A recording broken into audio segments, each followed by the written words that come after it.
tell us your story? I've just kind of fallen on hard times. You see them all over town now, maybe even stopped by them to give them something, but are the people begging for your money really in need? Yeah, it certainly seems panhandling is a growing profession, expanding from the city on out to the suburbs. Tonight, 7 Action News reporter Ronnie Dahl finds out what's behind the increase and who's behind the signs begging in the suburbs. You can't miss them, standing on just about every street corner, hard to ignore and wanting your money. In recent months, I've noticed panhandlers seem to be everywhere, including America's first highway, Woodward Avenue. Thank you. You have a great week. They hold signs, pull at your heartstrings. You have a great day. Homeless, with cancer. You have cancer? What kind? Stomach. Willing to work. So what type of work are you looking for? Automotive, like auto body repair stuff. That's what I had gone to community college for. But are we being conned? Trying to wonder why you were at the Kroger begging for money if you live here. Did you have a different coat on? Yeah, I had another coat on because somebody spilled water all over it at the thing, so I had to change it. I set out to understand the panhandling epidemic that seems to be sweeping the metro Detroit area. Who are they? I've been homeless for 9 years. Are they really in need? Do you think that's fraud?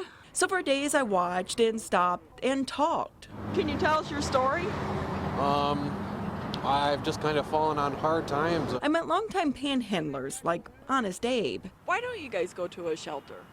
Well, the shelters are packed with people who need it worse than we do. He works the corner of 8 Mile and Woodward. Been doing it so long he now accepts plastic. I'm the first homeless guy in the whole world to accept credit cards. The problem is growing. Corners once off limits, now a spot for business. And a recent court ruling involving the Michigan chapter of the ACLU allows it to happen. The court said that their conduct of asking for money in public is a form of free speech.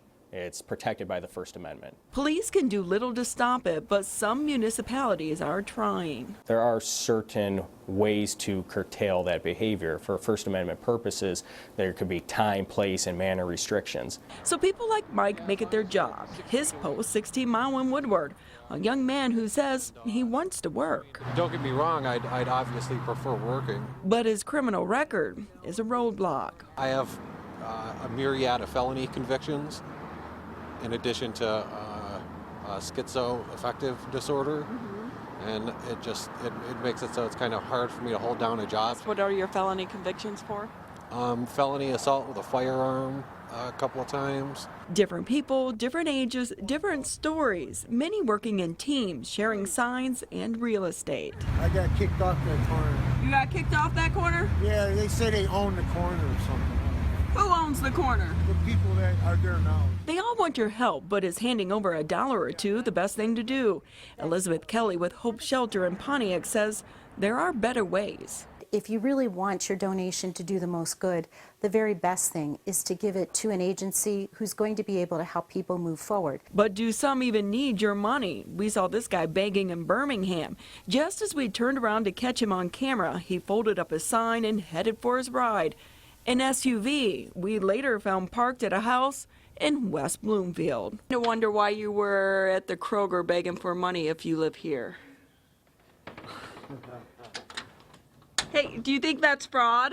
A close of the door followed by, "Get the Camera out of my face. Don't put on TV. Even Honest Abe will tell you not all panhandlers are so honest these days. There are people that have come around that we have had to chase off that have incomes, and it's become a problem for real homeless people like myself. So if you give wisely. Along Woodward Avenue, Ronnie Dahl, 7 Action News. And you know there are some people who really Exactly. need. And so when people are taking advantage, they give them all a bad name, right? Exactly. And this whole thing with the credit card thing, I just don't know how I feel about that one right there. Because you can afford a You can afford a phone and the card reader and, okay, anyway, let's get off our soapbox here.